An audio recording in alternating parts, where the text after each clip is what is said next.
Students, आज हम types of cellular organisation को स्टडी करने जा रहे हैं। ये टॉपिक हमें हेल्प करता है ये अंडरस्टैंड करने में कि लिविंग थिंग्स किस तरीके से ऑर्गेनाइज होती हैं सिंगल सेल से कॉम्प्लेक्स मल्टी सेलुलर ऑर्गेनिज्म की तरफ। तो चलिए अपना लेक्चर स्टार्ट करते हैं। Very first, unicellular organisation.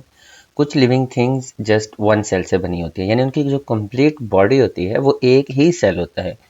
उसी सेल ने कंप्लीट सर्वाइवल के जितने भी उसको स्टेप्स पास आउट करने हैं वो सब करने हैं, लेकिन वो एक सिंगल सेल ही कंप्लीट बॉडी है। इनको हम यूनिसेलुलर ऑर्गेनाइजेशन में कंसीडर करते हैं। ये सिंगल सेल परफॉर्म करते हैं लाइफ की सारी एक्टिविटीज़।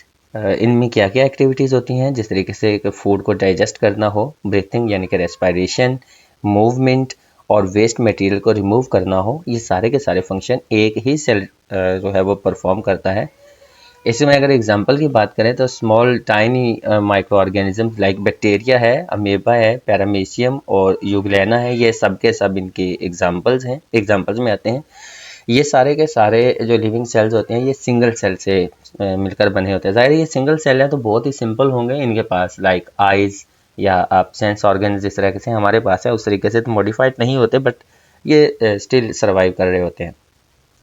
ये बहुत सिंपल है और इनको सेपरेट ही सर्वाइव करना पड़ता है। किसी किस्म का ये इंटरेक्ट नहीं करते दूसरी स्पीशीज़ या दूसरे सेल्स के साथ, क्योंकि एक ही सेल ज़िंदगी के सारे की सारी नीड्स को पूरा कर रहा होता है। नेक्स्ट लेवल हमारे पास कॉलोनियल ऑर्गेनाइजेशन है। इसमें नाम से पता चल रहा है कि जो लिविंग थिंग्स होंगी वो डिफरेंट कॉलोनीज़ की फॉर्म में रहेंगी।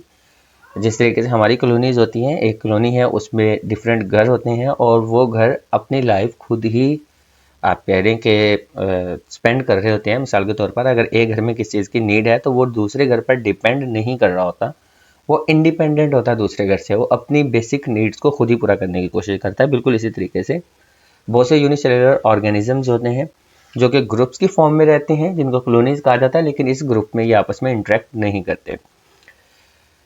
हर सेल अपनी ज़िंदगी खुद गुजारता है, डिपेंडेंट नहीं होता दूसरे सेल पर। हमने पहले इसको पढ़ लिया है, एक्सप्लेन आपको मैंने बता दिया है। और ये ज़ाहिर है जब आपस में एक दूसरे से इंटरेक्ट नहीं करते तो इसका मतलब है कि जो वर्क है वो आपस में डिवाइड नहीं होता। जैसे हम ह्यूमंस में हम में एक डिवीजन ऑफ लेबर होती है, यानी हमने पढ़ा कि डिफरेंट सेल मिलकर एक टिश्यू बनाते हैं।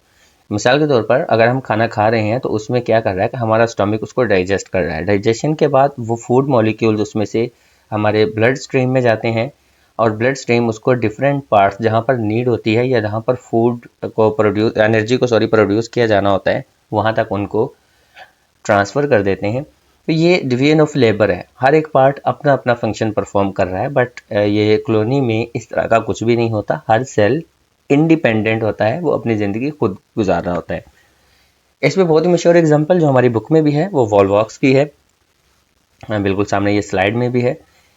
इसको अगर देखा तो ये एक बॉल की तरह का है, लेकिन इसमें डिफरेंट किस्म के जो वॉल्वॉक्स के स्पीशीज़ कह रहे हैं या ऑर्गेनिजम्स कह रहे हैं, लेकिन ये आपस में किसी किस्म का इंटरेक्ट नहीं करते। इनका सिर्फ एक ही इंटरेक्ट होता है जो हम यहाँ आगे देखेंगे, वो ये है कि ये जब मूव करते हैं तो ये जो बॉल लाइक इनकी ओवरऑल कॉलोनी है ये स्पिनिंग मेथड से स्पिन करते हुए आगे मूव करती है। वॉल्वॉक्स एक ग्रीन एल्गा है। इनको आप फ्रेश वाटर में इजीली फाइंड कर सकते हैं। इनकी एक राउंड कॉलोनी होती है जो जिसमें डिफरेंट सेल्स होते हैं और सारे के सारे सेल इंडिपेंडेंट होते हैं। नेक्स्ट लेवल हमारे पास मल्टी सेलुलर ऑर्गेनाइजेशन का है। मल्टी सेलुलर यानी एक सेल होगा, एक लिविंग ऑर्गेनिज्म होगा, लेकिन वो बहुत से सेल से मिलकर बना होगा, जिस तरह से हम इंसान हैं। बहुत से प्लांट्स और animals different millions of cell से मिलकर बनते हैं। ये सेल मिलियंस होना ज़रूरी नहीं है, यानी जो एक सेल से ज़्यादा होंगे और ये मिलियन बिलियन ट्रिलियन तक भी जा सकते हैं सेल्स। ये सेल एक साथ मिलकर काम करते हैं और हर एक सेल अपना स्पेशल फंक्शन परफॉर्म कर रहा होता है। जब सेल आपस में ग्रुप अप होते हैं इनसे टिश्यूज़ बनते हैं, जब टिश्यूज़ मिलते हैं तो इनसे ऑर्गन बनते हैं, ऑर्गन्स मिलकर ऑर्गन सिस्टम और ऑर्गन सिस्टम मिलकर कंप्लीट एक लिविंग ऑर्गेनिज्म बना देते हैं। इसमें हमारी बुक में दो एग्जांपल्स दी गई हैं, एक मस्टर्ड प्लांट की जिसका साइंटिफिक नेम ब्रासिका कम्पेस्ट्रिस है, और दूसरा इसमें फ्रॉग यानी कि राना टाइग्रीना, इसकी ये 2 एग्जांपल्स आपकी हमारी बुक में है। इनको सेपरेट भी हम स्टडी करेंगे। चलिए थोड़ा सा यहाँ पर भी इनको स्टडी कर लेते हैं। जो मस्टर्ड प्लांट है ये विंटर में इसको ग्रो करवाया जाता है और ये हमारे लिए बहुत इंपॉर्टेंट है। इसकी डिफरेंट आप कह लें कि फंक्शन सबसे पहला तो ये है कि इसके लीव्स को हम वेजिटेबल के तौर पर खाते हैं और इसके सीड से ऑयल की प्रोडक्शन की जाती है। इस प्लांट के 2 मेन पार्ट्स होते हैं, एक वेजिटेटिव पार्ट जिसमें रूट्स हैं, स्टेम्स हैं और लीव्स हैं, और एक इसका रिप्रोडक्टिव पार्ट होता है जो फ्लावर्स हैं, जो कि न्यू प्लांट्स को रिप्रोड्यूस करवा सकता है। और हर फ्लावर्स येलो कलर का होता है और इससे सीड्स प्रोड्यूस होते हैं। इन सीड्स को हम न्यू प्लांट्स में जर्मिनेट करवा सकते हैं या फिर इन सीड्स से ऑयल की प्रोडक्शन करवाते हैं। नेक्स्ट,